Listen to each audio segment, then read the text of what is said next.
3 దశాబ్దాల క్రితం వేల కోట్ల బంగారంతో సముద్రంలో మునిగిపోయిన నావ.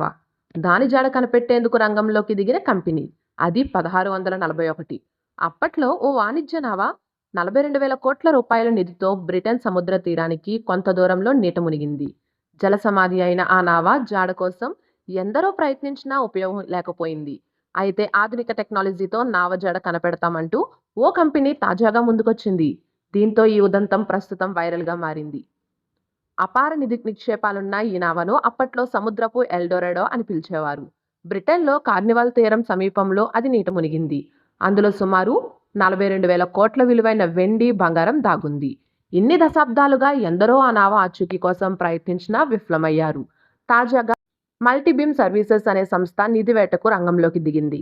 సముద్రంలో కూలిపోయిన నావల జాడను కనిపెట్టడంలో మల్టీబీమ్ సర్వీసెస్ సంస్థకు మంచి అనుభవం ఉంది. ప్రస్తుతం ఉన్న ఆధునిక టెక్నాలజీతో ఆ నిధి జాడ కనుక్కోవడం సాధ్యమని సంస్థ బలంగా విశ్వసిస్తోంది. సముద్రం అడుగున 200 చదరపు మైళ్ల పరిధిలో గాలింపు చర్యలు చేపట్టనుంది. ఇందుకోసం అత్యాధునిక మానవరహిత వెసెల్స్, సోనార్ టెక్నాలజీ సాయంతో సముద్ర గర్భాన్ని జల్లెడపడుతోంది. ఈ ఏడాది మొత్తం గాలింపు చర్యలు ఉంటాయని సంస్థ పేర్కొంది. ఇది నిధుల వేట కాదని మల్టీబీమ్ సర్వీసెస్ కు నేతృత్వం వహిస్తున్న నైజెల్ హార్డ్ మీడియాకు తెలిపారు. ఇది చారిత్రక సంపద అని, దానికున్న విలువ అపారమని వ్యాఖ్యానించారు. ఆ నిధిని వారసత్వ సంపదగా భావిస్తామని అన్నారు.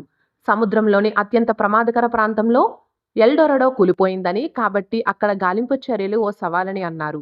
ఆ ప్రాంతంలో వేల కొద్దీ నావలు మునిగిపోయాయి.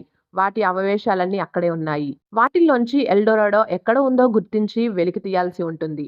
ఇది సులభమైన అంత పని అయ్యుంటే ఈపాటికే దాన్ని ఎవరో ఒకరు వెలికితీసి ఉండేవారు అని అన్నారు. నావ కూలిన ప్రాంతం తమకు బాగా తెలుసునని అన్నారు.